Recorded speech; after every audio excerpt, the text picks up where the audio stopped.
And as diplomatic efforts go into overdrive in the West, trying to find an end to Russia's war in Ukraine, the fighting rages on inside the country. Ukraine's Air Force says Moscow launched some 270 drones and 10 missiles overnight in the largest attack so far this month. Authorities say the strikes largely targeted energy facilities, including Ukraine's only oil refinery. Not much is left of this village in eastern Ukraine. Raiske is a small community near Sloviansk, not far from Russia's border. Russian forces dropped 3 bombs here. The villagers have not only lost homes, but loved ones too. What happens next, we don't know. Maybe we'll have to leave. Maybe we'll stay here and rebuild. Time will tell. Right now, it's dangerous to return. A lot is flying around. Various drones, reconnaissance troops. There's so much in the air, people are simply scared. Russian attacks are no longer confined to eastern Ukraine. They're also striking central regions. In Kremenchuk, a major city in central Ukraine, drones and missiles obliterated multiple targets. This school was among them. Thank you very much. These attacks happened as peace talks unfolded in Washington, D.C. And I think progress is being made, very substantial progress. But those on the ground remain doubtful. Oleg, a 22-year-old Ukrainian soldier, isn't too optimistic. I don't think anything will change. Maybe it will. We hope something will change. I've been fighting for several years. We used to pay attention to talks like these, but now there are meetings all the time. I don't know. I don't think anything will change. Things are getting worse and worse on the front line. As peace talks continue, Ukrainians are just trying to make it through another day, with whatever they have left. Well, I'm joined now by Sergiy Petukhov. He's a former Deputy Justice Minister of Ukraine and a leading voice on European integration and democratic reform, rather. It's good to have you on the program. Let me ask you about the U.S. president. He has floated security guarantees for Ukraine, but he hasn't given out any details. I mean, from a legal and institutional perspective, how could such guarantees, how could they be made credible? That's a very good question, and it's very relevant as we remember the previous ceasefire that was brokered by France and Germany, the so-called Minsk agreement, had no security guarantees included. And this agreement was violated by Russia. So right now, the Ukrainian president will, of course, insist on having a real security guarantees. And President Trump previously stated that there will be no American troops on the ground. So the big question is whether the European nations are willing to commit to providing their troops on the Ukrainian soil in one form or another. And if not, what are the real security guarantees are possible, given that Russia has previously breached its participation in the Minsk ceasefire. So this is the most important question, I would say, so far. Well, in terms of international law and Ukraine's sovereignty, what are the red lines that cannot be crossed in any deal with Russia tonight? Now, I think that the biggest red line would be legally ceding the territory of Ukraine, any part of it. Any part of it, any part of it, even yes. Crimea. Yeah, Crimea is also included in the Ukrainian constitution as an integral part of Ukraine. And in order to do that, the only way to do that under the Ukrainian constitution is to have a referendum asking the people. And there's definitely no support, popular support for any ceding of the territory of Ukraine. What about making, a compromise in order to get peace and saying, okay, we don't want to, but we will? Now, that is, of course, possible, and seems like this is something that has been floated around, freezing the front lines.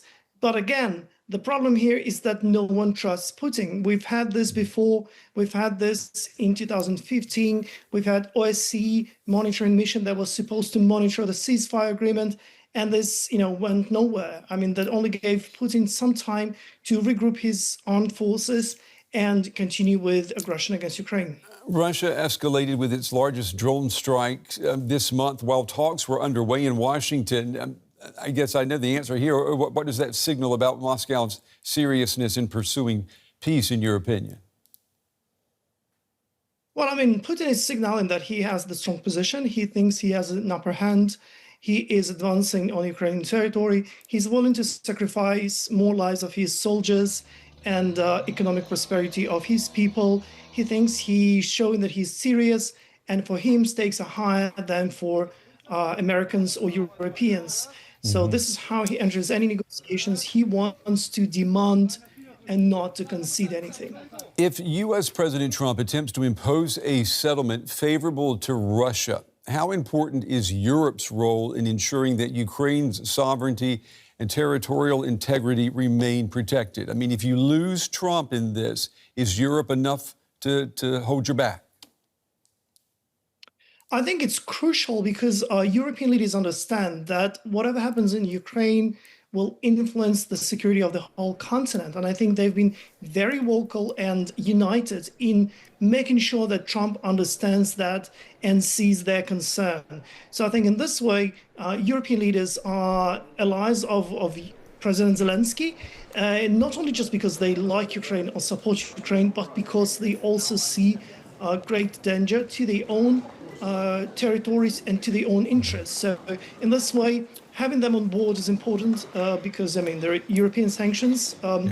Alternative, I mean, they are not directly dependent on American sanctions.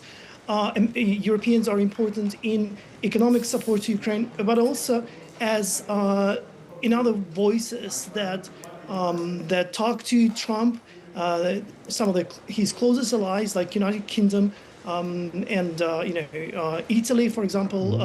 Madame Meloni has been very vocal in stating the same position that Ukraine has been stating, that Russia is in fact endangering the security of the whole of European continent, not just Ukraine. And despite all of this, you've got some Ukrainians who still doubt Trump's intentions, and they fear that there will be a sellout here. How should Ukrainian leaders address those concerns while keeping the public engaged in the peace process? Now, Trump has a very unique negotiating style. He likes to have the strategic uncertainty. He's making statements that he can reverse. So I think we're getting used to his... Do you trust him? Well, we do trust that he's acting reasonable in the interest of the United States, his NATO allies, and we do believe that territorial integrity of Ukraine is an important piece of the security of the European continent and the whole Western world. So I think he will be acting reasonable. He wouldn't want to concede to Putin without getting something in exchange. And I think that what is important to Ukrainians is to make sure that he understands what is the good deal for Ukraine, for Europe, and for America. Sergiy, let me just ask you, do you think, though, that U.S. interests include preserving and protecting territorial integrity of Ukraine? Well, I do believe that U.S. is a champion of the rule-based order. And, we're looking not just only at Ukraine, we're looking at other places where the territorial integrity can be endangered. And having this kind of, change of territories sends a very dangerous signal to other aggressors around the world who might be, encouraged by these actions of Russia to take by force something that they want in violation of international law. So I think that overall, supporting Ukraine is supporting the rule-based order that we have since the World War II, represented by the United Nations, and in this way, that's in American interests. Okay. Policy expert Sergiy Petukhov, we appreciate you taking the time to talk with us tonight. Sergiy, thank you. U.S. President Donald Trump has ruled out sending U.S. ground troops to Ukraine in the event of a peace deal with Russia. His statement comes a day after he pledged to help guarantee Ukraine's security during a meeting with Ukrainian President Volodymyr Zelenskyy at the White House. In an interview with Fox News, Trump instead suggested the U.S. may provide air support as part of a deal to end Russia's 3-year war in Ukraine. And speaking with journalists, White House Press Secretary Karoline Leavitt gave more information about the president's position. The president has definitively stated U.S. boots will not be on the ground in Ukraine, but we can certainly help in the coordination and perhaps provide other means of security guarantees to our European allies. The president understands security guarantees are crucially important to ensure a lasting peace, and he has directed his national security team to coordinate with our friends in Europe and also to continue to cooperate and discuss these matters with Ukraine and Russia as well. And let's try to make more sense of that with John Hardie. He's a deputy Russia program director at the Foundation for Defense of Democracies think tank in the U.S. John, the White House, they're saying the U.S. will guarantee Ukraine's security, but with no U.S. troops on the ground. As the U.S. and Europe discuss the best options of a potential peace deal, how has Russia been responding? Well, the Kremlin, for its part, very firmly rejects the prospect of Western troops in Ukraine. There's been some confusion over this, with President Trump and his envoy Steve Witkoff saying after the Alaska summit that Putin had given the okay for some sort of security guarantee for Ukraine. I suspect what Putin may have been referring to is something along the lines of what Russia proposed back in 2022 during talks in Istanbul, which is kind of a toothless mechanism over which Russia has a veto. That being said, we need not give Russia a say in whether we deploy some sort of security guarantee force to Ukraine. Ultimately, it depends on whether the countries providing that security guarantee have the will to potentially engage the Russians if they have to. Well, you say the Russians don't need a say, but doesn't a potential peace deal hinge on the Russians agreeing to it? It does. What I'm saying is if we were to get to a ceasefire, however that happens, and the Russians still are not okay with the Western reassurance force in Ukraine, that doesn't mean it can't go through. It makes it more risky, and I think there's some serious doubt over whether European countries would want to do that, especially if the United States is not directly involved. But it is still a possibility. Now, one of the biggest outcomes of the latest talks was Trump and the White House saying that Putin has agreed to a meeting to direct talks with Zelenskyy, but Russia has not publicly said this will happen. How likely is it, in your view, that Putin will sit down with Zelenskyy? Well, the Kremlin is still equivocating and dragging its feet. Just today, Foreign Minister Lavrov basically saying, "Oh, yeah, well, we might meet. We're open to meeting in principle, but this has to be very thoroughly prepared," which in Kremlin speak means we don't want to meet with Zelenskyy until we've essentially reached a deal, and that meeting with Zelenskyy is for the mere purpose of shoving it down his throat. So yeah, I think more U.S. work, more U.S. pressure on Russia is going to be necessary to get Putin to engage seriously with Zelenskyy and to drop some of Russia's more maximalist demands, which, as long as they remain in place as conditions for peace, well, then the war will continue. Now, we heard Zelenskyy and Western leaders call the latest meetings with Trump a major step forward. It sounds like you're saying we're not necessarily much closer to peace here, though.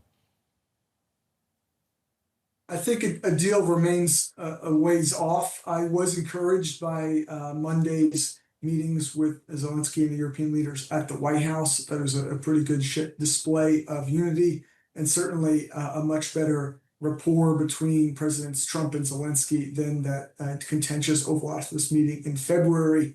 I do hope that over the coming 2 weeks or so, we're able to put significant meat on the bones of Trump's general willingness to play some role in a post-war security arrangement for Ukraine. We're hearing talks about if this bilateral meeting were to go ahead between Zelenskyy and Putin, where it would be. Reports it may happen in Budapest. Where do you see as the best place for it? Yeah, I guess Budapest is an option. It could be in a Middle Eastern country, say in Riyadh or perhaps in the UAE. Qatar's another option. But I think the Russians will want to pick a location that they feel is neutral, and obviously the Ukrainians are not going to go to somewhere like Minsk in all likelihood. John Hardie from the Foundation for Defense of Democracies. Thank you. Thank you.